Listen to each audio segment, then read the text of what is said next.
Bapa yang baik, kami bersyukur punya Allah seperti Dikau ya Tuhan. Di tengah badai pergumulan persoalan, di tengah berbagai hambatan, tantangan, ancaman, kami boleh ditenangkan karena kami boleh melihat kepada Engkau Yesus. Engkau Allah segala Allah, Raja di atas segala raja. Kehadiran-Mu membawa perdamaian dan kedamaian di tengah-tengah dunia, terlebih dalam hati kami. Oleh karena itu Tuhan, melalui firman-Mu hari ini, kami rindu Tuhan untuk dimampukan mengerti, memahami apa maksud dan rencana Tuhan melalui kebenaran firman di dalam minggu Palmarum ini Tuhan. Sehingga apapun keadaan di luar diri kami tidak mempengaruhi damai sejahtera dan sukacita yang Tuhan sudah nyatakan kepada kami semua. Roh Kudus Tuhan berotoritas atas setiap kami, bahkan juga menuntun memimpin mulut, bibir, perkataan, pikiran hamba-Mu yang akan memperkatakan kebenaran firman-Mu hari ini.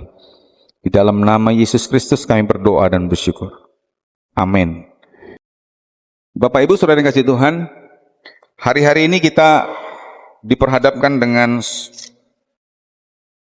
ketegangan besar begitu ya. Berita yang muncul konflik antara Amerika, Israel dan Iran itu semakin memanas gitu ya. Saudara-saudara, ini sudah sebulan rasanya karena mulainya tanggal 28 Februari yang lalu. Jadi ini sudah tanggal 29, artinya sudah ulang bulan dia, sudah sebulan. Mereka berperang, beratus-ratus misil dihantamkan, diluncurkan, menewaskan pemimpin-pemimpin tertinggi Iran, bahkan juga korban berjatuhan, masyarakat sipil, gedung-gedung perkantoran, rumah, pangkalan militer, bandaran, pangkalan udara dan seterusnya hancur. Balas-balasan serangan, saudara. Ya, Amerika Serikat juga negara-negara sekutunya di kawasan Teluk terus juga mendukung. Saudara-saudara, ancaman eskalasi itu terasa semakin meluas karena di balik ini semua kita lihat Rusia dan China ini juga mendukung Iran walaupun tidak secara langsung dan mengutuk serangan Israel Amerika ini ke Iran, saudara-saudara. Bahkan saudara-saudara, di dalam berita-berita yang muncul akhir-akhir ini, pertikaian di Selat Hormuz itu ya, di mana 20% pasokan minyak dunia itu lewat dari situ. Itu ditutup oleh Iran, diseleksi siapa yang boleh lewat begitu, bayar dan seterusnya. Dan itu saudara-saudara menjadi salah satu potensi goncangan ekonomi terbesar di dunia dalam sejarah modern nantinya begitu ya. Karena di sana akan menimbulkan dampak Bapak Ibu ya. Karena kita tahu ketika nanti pasokan BBM atau minyak terhambat begitu ya, tentunya itu berpengaruh terhadap biaya distribusi dan itu juga berpengaruh kepada biaya kebutuhan ya, barang-barang produksi tentunya, apa kebutuhan itu bisa naik, ekonomi bisa menjadi tidak stabil, harga bisa turun naik bergantung karena biaya distribusi.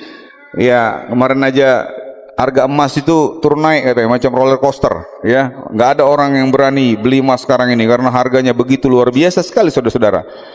Bapak Ibu, Indonesia, saya membaca beberapa hari-hari terakhir ini dalam berbagai platform media, Indonesia itu masih bisa tenang-tenang saja. Ada beberapa hal memang yang mempengaruhinya, tapi saya mau katakan ini kalau terus berlangsung, Indonesia juga akan mengalami dampaknya, saudara. Sekarang kita masih bisa tenang-tenang ini ya, belum terlalu antrian, belum terlalu panjang gitu ya untuk beli BBM. Tetapi kalau ini terus-menerus terjadi dan tidak selesaikan, maka bisa juga kita mengalami kesulitan demi kesulitan secara ekonomi ya, karena tentunya ya ada beberapa yang menyebutkan ini kan masih ditopang oleh subsidi begitu ya, karena harga yang begitu naik-naik sudah disubsidi sampai angka tertentu begitu. Tetapi seberapa lama kita bisa menahan kuat pemerintah ini ya. Nah saudara-saudara, ini mengganggu masa depan kita ini, seakan-akan terasa nggak pasti ya. Banyak orang sekarang ini menahan diri untuk membuka usaha ataupun mau memperluas usaha, mengekspansi usaha dan seterusnya. Banyak pihak mulai bicara tentang kemungkinan konflik global yang lebih besar. Ancaman perang dunia ketiga itu sudah di depan pintu begitu katanya. Kenapa? Karena satu sisi konflik Rusia Ukraina yang belum selesai juga, itu sudah hampir setahun, mungkin ulang tahun itu gitu ya, karena sudah lama, lebih lama. lalu kemudian ancaman China yang menyerang Taiwan dan seterusnya. Ada Pakistan dan Afghanistan dan seterusnya. Itu banyak sekali yang sekarang ini sedang dalam ketegangan. Dan ini beberapa pakar itu menyebutkan ini ancaman perang dunia ketiga ini di depan mata lah. Dan saudara-saudara, ini menjadi gambaran dunia yang gelisah saat ini. Ya, Bapak Ibu saudara kasih Tuhan, saudara-saudara, ini membutuhkan solusi. Ini membutuhkan ada juru damai di tengah-tengah konflik yang berkepanjangan ini. Saudara-saudara, situasi ini mirip dengan keadaan di Yerusalem ketika Yesus mau masuk ke kota itu, saudara.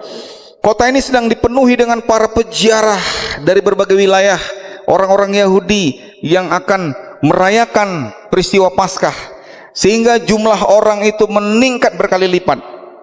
Dan suasana itu tentunya menimbulkan kerawanan untuk terjadinya kerusuhan. Sensitif sekali, karena sedikit saja itu bisa timbul chaos. Kenapa saudara-saudara? Karena orang-orang Yahudi ini sedang berada dalam kegelisahan. Mereka sekian lama berada di dalam penjajahan atau pendudukan Romawi, saudara-saudara. Dari berbagai wilayah mereka datang, semangat nasionalismenya muncul, saudara-saudara, ya, bahwa mereka ini sesama bangsa ini, kenapa Romawi masih menguasai kita dan seterusnya, saudara. Ini bisa menimbulkan kerawanan, kerentanan, saudara, ya, rentan sekali dengan kerusuhan. Dan pada saat itu tentunya orang-orang Romawi itu mengirimkan mata-mata dan menempatkan mereka di berbagai titik. Pasti kenapa? Ada ketakutan, saudara-saudara, akan muncul ketegangan politik di tengah-tengah situasi yang begitu padatnya, saudara. Mereka adalah orang-orang yang gelisah tentang masa depan mereka. Mereka, orang-orang Yahudi inilah orang-orang yang sangat bergantung sekali, mengharapkan ada perubahan di dalam tatanan masyarakat mereka. Paling tidak ada yang muncul sebagai tokoh yang membebaskan mereka. Nah, saudara-saudara, kalau kita melihat peristiwa Paskah, Bapak Ibu, dalam perspektif orang Yahudi pada saat itu, Paskah merupakan momentum bebasnya bangsa Israel keluar dari Mesir. Siapa yang mengeluarkan mereka? Musa.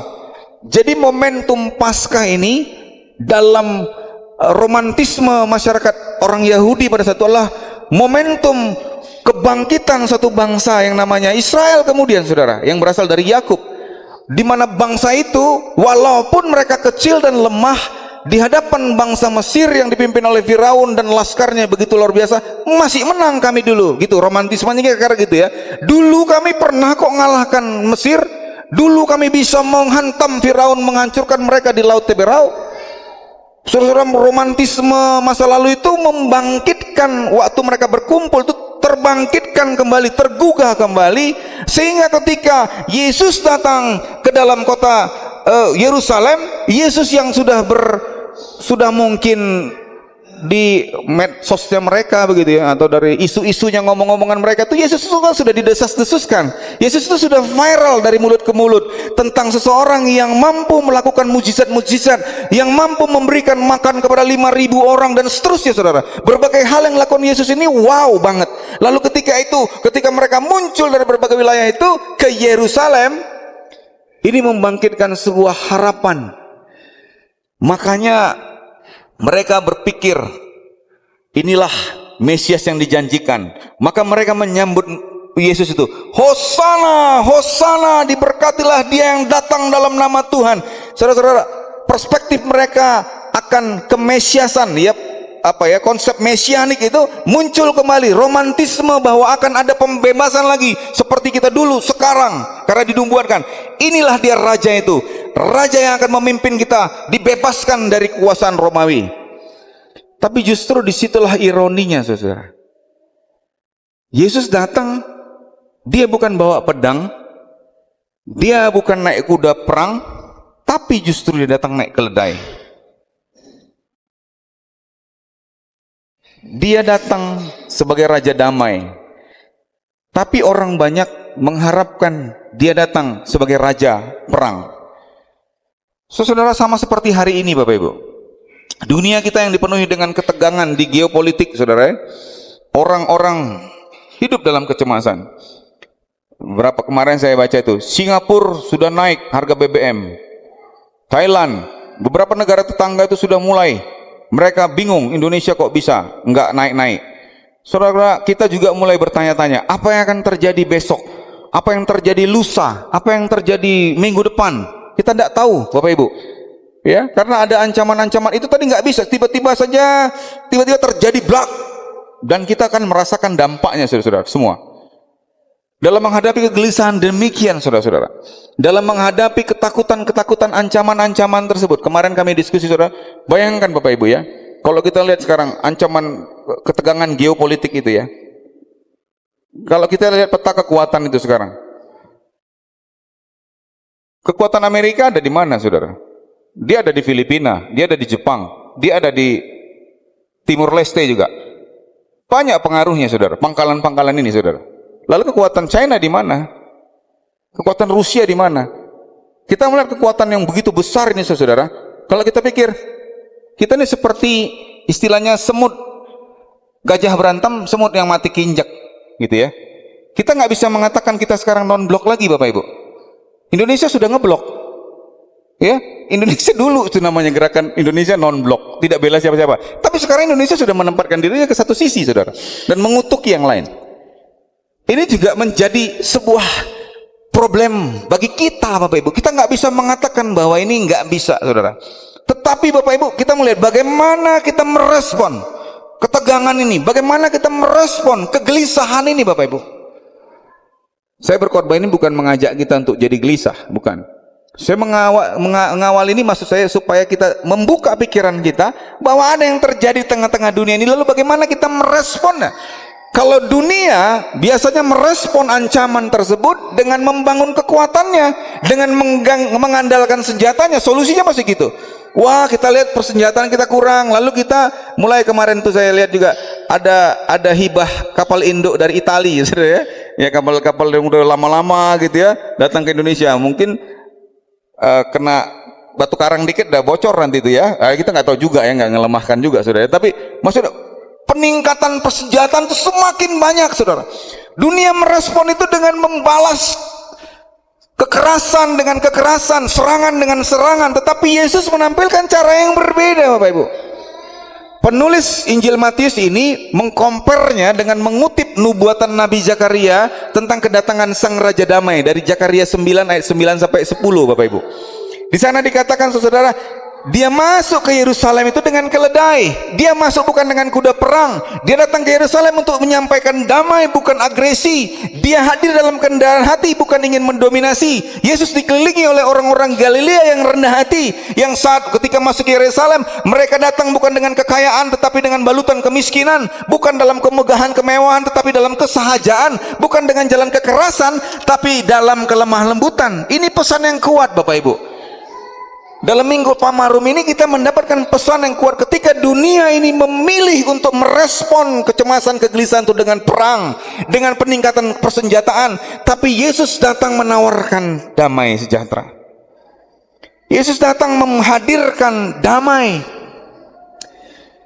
Bapak Ibu, ada perbedaan damai dari dunia yang ditawarkan dunia ini dengan damai dari Kristus. Berapa waktu yang lalu kita mungkin nggak, kalau Bapak Ibu nggak ikutin, ini saya masih kisaran Amerika juga nih. Trump mengatakan gini, oh kami sudah mengadakan perundingan, ya dia menyampaikan itu, tapi ada syarat-syaratnya. Saudara, sampai sekarang ini syarat-syarat itu masih ditolak oleh Iran. Jadi kalau mau damai, begini kondisinya, damai yang dari dunia, tapi damai dari Kristus itu berbeda, saudara. Bapak perhatikan, Bapak Ibu.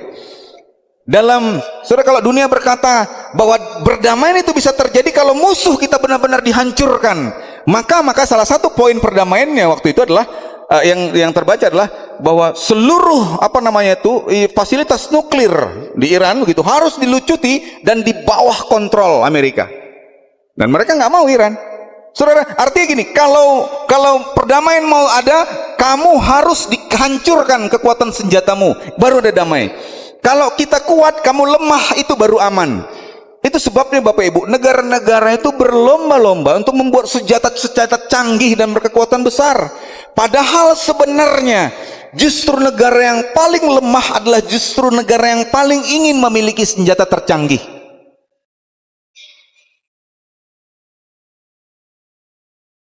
Ini enggak absolut. Ini adalah sebuah sebuah refleksi. Justru orang yang paling lemahlah yang ingin dia menguatkan dirinya, saudara. Bapak Ibu tahu negara yang paling aman di dunia? Negara Indonesia. Indonesia. Saudara boleh searching ya. Swiss salah satunya. Saudara coba cek tentaranya berapa. Lemah, tapi mereka negara yang paling aman. Saudara katakan sekali lagi Bapak Ibu bahwa sebenarnya keinginan untuk mempersenjatai diri dengan senjata-senjata canggih itu adalah membuktikan dia adalah negara yang paling sebenarnya rentan dan paling lemah.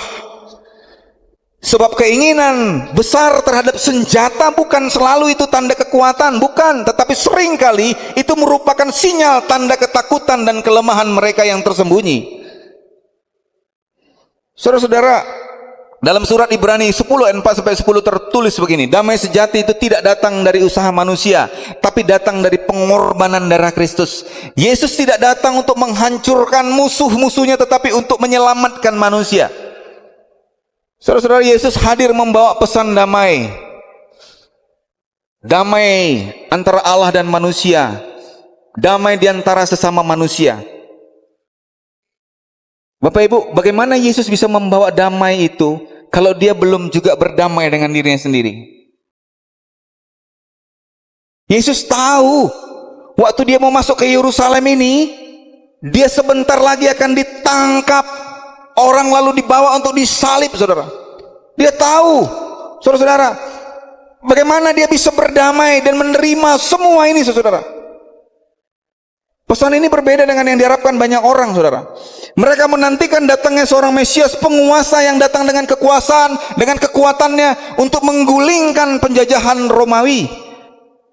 Tapi Yesus Kristus tidak datang dengan kekuatan politik, melainkan dia membawa damai sejahtera rohani. Dialah Raja Damai yang disebutkan dalam Yesaya pasal 9 ayat 6 itu. Saudara, ketika Yesus masuk Yerusalem itu, dia tahu beberapa orang berencana untuk membunuhnya. Kita lihat dalam Matius pasal 20 ayat 18. Ketika mereka melihat semua perbuatan Yesus, ada beberapa orang sudah merencanakan untuk membunuh dia. Tetapi dia tidak menanggapi, tidak merespon apa yang sudah dipikirkan oleh orang lain itu seperti pikiran kita. Bapak Ibu yang sering nonton drama Cina, tahu si CEO? Tahu CEO ya? Pura-pura miskin. Tapi dalam hatinya, awas kau nanti. Dibiarin ditampar, pleng, ditampar ini. Siapa yang suka nonton drama Cina? Kadang-kadang kesel kali kita kan. Wih, ini kenapa enggak diinjaknya aja nih? Kenapa dia paling punya grup?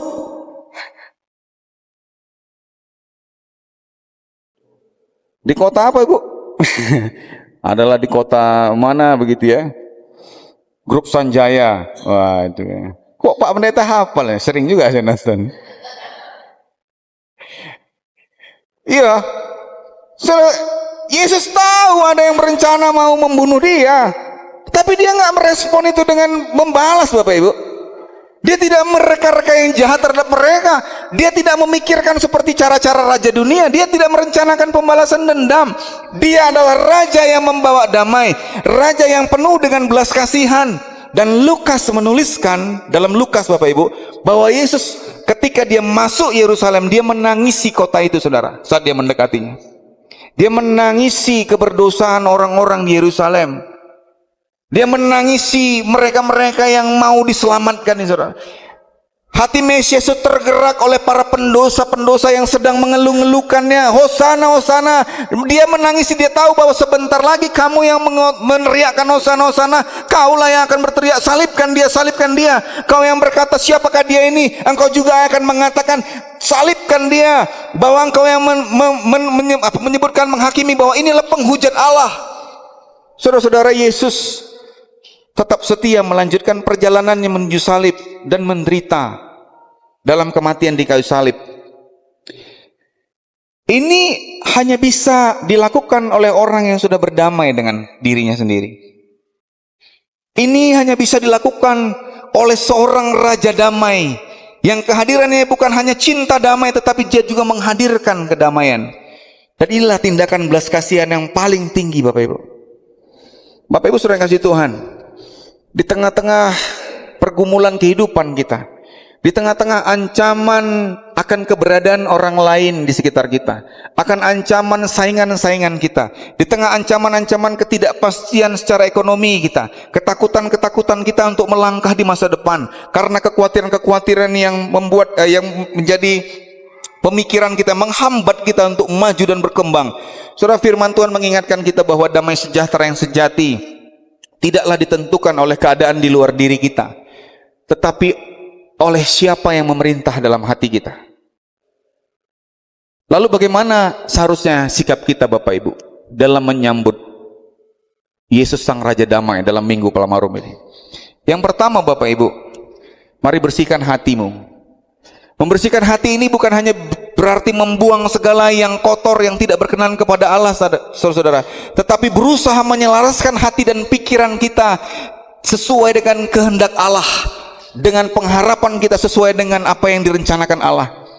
Saudara, orang Yahudi gagal memahami konsep kemesiasan Yesus sebab mereka memikirkannya sesuai dengan keinginan mereka, sesuai dengan harapan mereka, bukan harapan yang berkenan dengan Allah, saudara. Bapak Ibu, kegelisahan itu biasanya muncul ketika kita memaksakan Tuhan bekerja sesuai dengan keinginan kita, bukan sesuai dengan keinginannya Allah. Lalu kita kecewa karena Tuhan tidak bertindak seperti apa yang kita harapkan. Lalu pertanyaannya, siapa yang jadi raja? Kitakah atau Tuhan? Ketenangan justru dimulai ketika kita menyambut dan menerima Yesus sebagai Tuhan dan Raja atas hidup kita, sehingga kita tidak memaksakan apa yang kita inginkan, tetapi kita berusaha menyelaraskan apa yang menjadi pikiran dan kehendak Allah dalam hidup kita. Itu yang membuat kita tenang. Sehingga berbagai hal tadi yang saya katakan, ada hal-hal yang tidak sesuai dengan apa yang kita inginkan terjadi, kita bisa berdamai dengan itu. Kita bisa menerima itu sebagai bagian dari rancangan Allah. Yang kedua, saudara, percaya bahwa Allah tetap berdaulat di tengah-tengah kekacauan dunia. Saudara, Yesus tahu bahwa kematiannya sudah dekat, saudara. Dia masuk ke kota Yerusalem di tengah masyarakat yang sedang padat dan menimbulkan kerentanan akan kerusuhan, saudara. Setiap saat itu bisa menimbulkan kerusuhan, kekacauan di tengah-tengah kota Yerusalem. Dalam keadaan dia masuk itu, saudara-saudara, dia tahu bahwa pasti tentara Romawi itu berjaga-jaga melihat segala kemungkinan situasi, dan kalau ada hal-hal yang sedikit berpotensi menimbulkan kerusuhan, pasti akan segera ditangkap dan diadili. Tapi Yesus tetap bisa masuk dengan tenang dalam kota itu. Bahkan dia mempersiapkannya dengan baik, Bapak Ibu. Dia meminta 2 orang murid yang mengambil 2 ekor keledai betina dan 1 anaknya untuk jadi tunggangannya masuk. Bapak Ibu, Yesus tahu dia mau nanti dia ke sana akan disambut orang dengan elulu, pasti dia akan diintai dan diincar oleh kekuatan Romawi karena dianggap sebagai pemberontak, potensi sebagai pemberontak. Dia tahu itu, dan dia tahu pula bahwa sebentar lagi mereka yang mengeluhkan ini akan menjadi orang yang menuntut dia dan menghakimi dia juga. Dia tahu itu, tapi dia tetap masuk. Saudara-saudara, hal ini membuktikan kepada kita bahwa Tuhan itu tidak pernah kehilangan kendali apapun dalam keadaan apapun, bahkan di tengah situasi yang kacau sekalipun atau menurut kita sangat mengkhawatirkan sekalipun. Bapak Ibu, ketika engkau menghadapi pergumulan saat ini, apapun keadaanmu, mungkin engkau menghadapi kekacauan oleh karena situasi hidupmu, keadaan rumah tanggamu, keadaan usaha dan pekerjaanmu, dan kau mungkin berpikir bahwa sanggup nggak ya Tuhan ini? Bagaimana saya bisa menerima kedatangan dia sebagai Raja Damai di tengah-tengah hidupku yang carut marut saat ini, di tengah persoalan yang sedang ku alami ini, di tengah-tengah situasi yang saat ini sedang tidak pasti? Bagaimana aku bisa menerima dan menyambut dia dengan penuh kedamaian? Saudara, percaya bahwa di tengah situasi apapun saat ini, Tuhan tetap berdaulat. Amin. Tuhan tetap punya otoritas atas hidupmu dan hidup saya. Bapak Ibu, oleh karena itu tetap percaya. Yang ketiga, Bapak Ibu, Hiduplah dalam karakter Kristus. Saudara, Yesus masuk ke Yerusalem dalam kerendahan hati. Dia tidak takut sekalipun salib sudah menanti dia. Secara manusia dalam keadaan terancam, seseorang pasti akan menunjukkan kekuatan dan kuasanya, Bapak Ibu. Tapi Yesus menunjukkan kerendahan hati. Itulah yang menjadi solusi dari damai. Itulah kekuatan yang sejati yang muncul dari dalam diri. Bapak Ibu, kenapa Nelson Mandela bisa memimpin di Afrika Selatan? Begitu banyak musuh yang tadinya memenjarakan dia, yang menjatuhkan dia, tetapi pada suatu kesempatan di titik tertentu dia punya kesempatan untuk membalas, dan dia tidak ambil itu. Bagaimana Dalai Lama, Bapak Ibu, bisa dipandang sebagai pemimpin dunia? Tibet, Bapak tahu Tibet bukan Tibet, Tibet. Berapa kekuatan militernya? Tapi Dalai Lama dikenal sebagai figur yang rendah hati. Saudara-saudara, Bapak Ibu, di tengah konflik apapun yang kau hadapi saat ini, di tengah persoalan apapun yang kau hadapi saat ini, pertama, kalau kau mau menghasilkan kedamaian, rendah hatilah mengaku bahwa dirimu juga punya banyak kekurangan dan kelemahan. Jangan menghakimi orang lain. Rendah hatilah. Tidak perlu menunjukkan kekuatan dan kuasa. Bapak Ibu, sekalipun mungkin kau punya kekuatan, punya kemampuan secara materi, jabatanmu lebih tinggi, tetapi hidup dalam perdamaian dengan orang lain adalah hidup merendahkan hati. Saudara, mungkin engkau juga sedang bersitegang dengan tetanggamu sebelah kiri kanan rumahmu, lalu kemudian kau kuat-kuatan menunjukkan depositomu berapa atau hartamu berapa. Itu tidak akan pernah menghasilkan damai di tengah-tengah lingkungan keluargamu, lingkungan tetanggamu. Tapi rendah hatilah untuk menyapa, memberi hormat.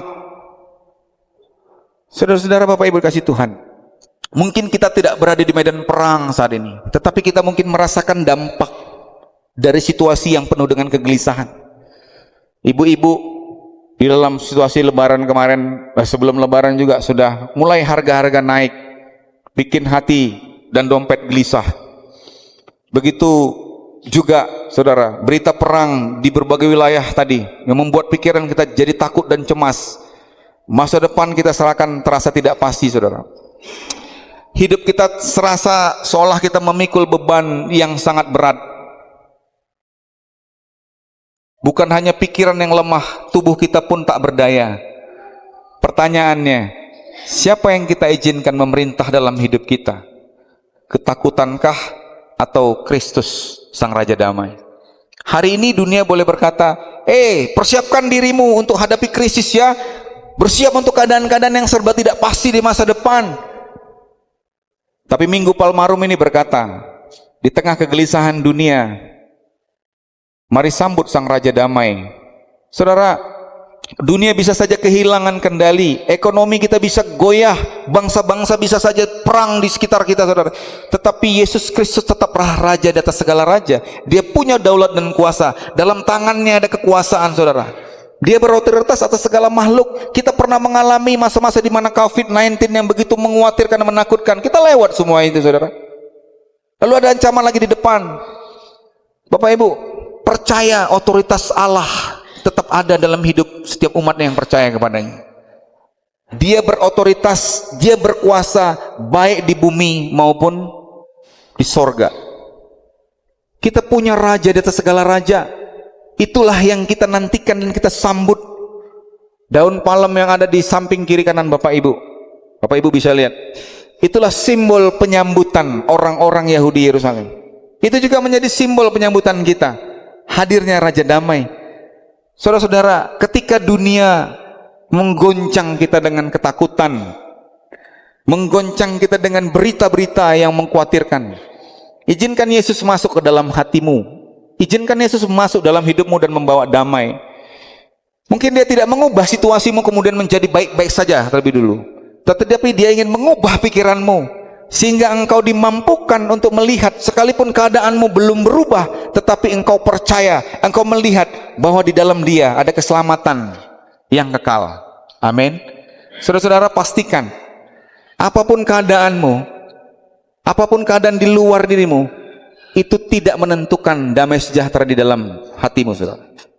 Tetapi Kristus yang hidup, yang kau sambut, itu meyakinkanmu bahwa dia adalah raja di atas segala raja. Dialah raja damai. Tuhan Yesus memberkati. Mari kita berdoa. Kami bersyukur kepadamu Tuhan. Hari ini kami diingatkan di dalam minggu Palmarum ini. Engkaulah raja di atas segala raja. Engkau raja damai. Engkau raja yang membawa sukacita, memberi ketenangan kepada batin dan jiwa kami. Oh Tuhan Bapa yang baik, biarlah kiranya firman Tuhan hari ini menguatkan, meneguhkan hati kami melangkah terus bersama dengan Dikau. Ada kekhawatiran, ada kecemasan, ada kebimbangan dan kebingungan untuk kami melangkah di masa depan. Berbagai pergumulan dunia saat ini, berbagai problema yang kami alami. Tetapi kami mau tetap diingatkan, kuasa-Mu jauh melampaui segala kuasa di bumi ini. Kuasa-Mu jauh melampaui segala apa yang ada, yang berkuasa di bumi saat ini. Dan kuasa yang sejati itu muncul dalam kerendahan hati ketika Allah mau turun ke dunia, mau sama dengan kami manusia. Kami tahu bahwa Engkau Allah yang tak jauh dari kami. Engkau Allah yang senantiasa dekat dengan kami dalam pergumulan hidup kami. Terima kasih Tuhan, terima kasih firman-Mu menguatkan dan meneguhkan hati kami. Oh Bapa yang baik, kami berdoa ya Tuhan dalam syafaat hari ini, kiranya Tuhan terus memberkati umat-Mu di tempat ini. Kami berdoa biarlah terus ada pertumbuhan iman di dalam jemaat Tuhan. Kami berdoa untuk setiap mereka yang bergumul dengan sakit penyakit, lemah tubuh fisik. Kami berdoa biarlah Tuhan berkati mereka. Ibu Suryana Murinata, untuk Ibu Dharma Siregar, untuk Bapak Open Naik Huta Barat, Ibu Mutiara Ginting, Ibu Linda Sitanggang. Kami berdoa juga untuk setiap nama-nama yang mungkin tidak dapat kami sebutkan satu persatu dalam ibadah ini Tuhan, tetapi Engkau melihat dan menilik mereka yang sedang lemah tubuh mereka. Berbelas kasihanlah Engkau Tuhan kepada mereka. Kami seperti Engkau berbelas kasihan terhadap perempuan yang sakit pendarahan, bahkan ketika orang-orang lumpuh, orang-orang yang kusta berteriak memanggil nama-Mu. Hari ini kami memanggil nama-Mu Tuhan. Tolonglah saudara-saudara kami yang lemah tubuh fisik mereka. Kami berdoa di dalam nama Yesus Tuhan, sembuhkanlah mereka, pulihkanlah mereka secara sempurna itu. Kami bersyukur untuk saudara-saudara kami yang sudah mengalami pemulihan, yang sudah Tuhan nyatakan kesembuhan bagi mereka. Kami bersyukur untuk semua itu Tuhan, dan kami datang kepadamu, mohon kiranya Tuhan terus memulihkan, menguatkan mereka yang masih bergumul dengan pemulihan-Mu. Tuhan, kami berdoa untuk para pemimpin gereja, kami berdoa untuk para bishop, para pendeta, guru Injil, juga para majelis yang melayani.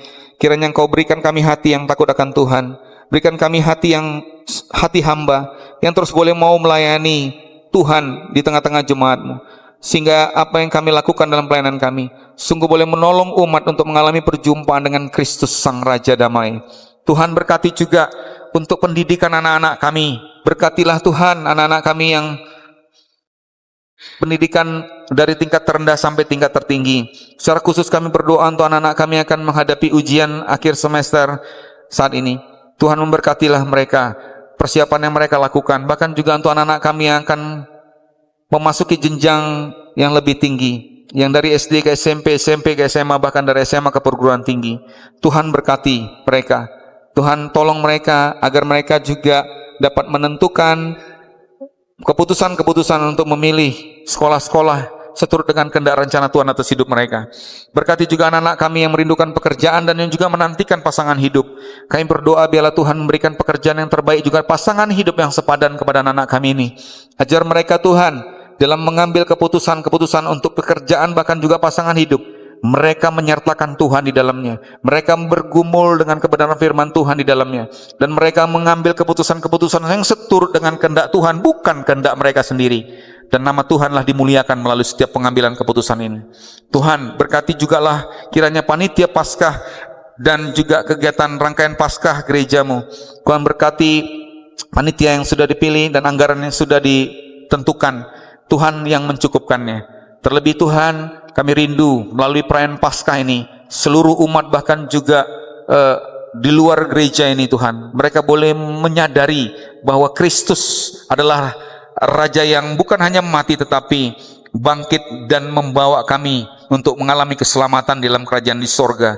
Tuhan, berkati juga untuk rencana renovasi gereja-Mu. Biarlah Tuhan menolong, berkati para panitia yang bekerja, Jemaat Tuhan juga di dalam berkontribusi. Biarlah Tuhan memberkati kami semua, dimampukan kami untuk memenuhi apa yang sudah kami janjikan dalam kontribusi untuk pembangunan ini. Tuhan memberkati juga seluruh jemaat-Mu, supaya melalui berkat-berkat yang Tuhan titipkan kepada kami pun boleh menyalurkannya untuk pekerjaan Tuhan melalui renovasi ini di gereja ini.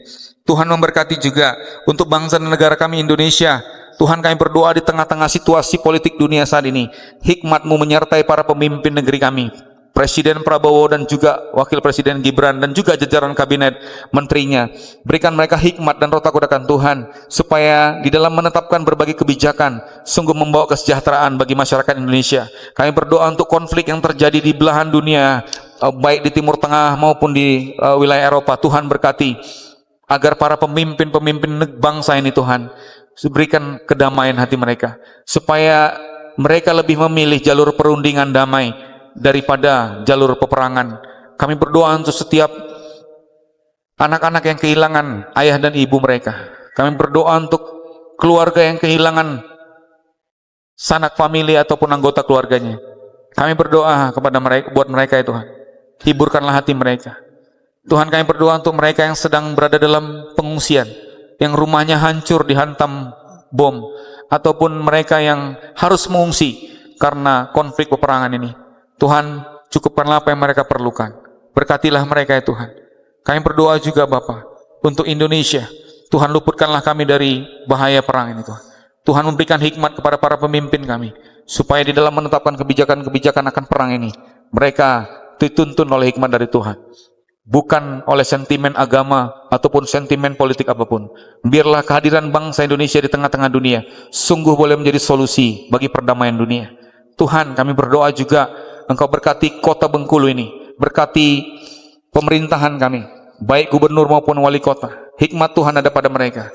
Luputkanlah kami dari bencana alam, gempa bumi, badai dan tsunami ya Tuhan. Luputkanlah kami dari segala bencana banjir ataupun tanah longsor. Luputkanlah kami dari segala kerusuhan dan pertikaian ya Bapa. Bengkulu Engkau berkati menjadi kota yang penuh dengan damai dan sejahtera.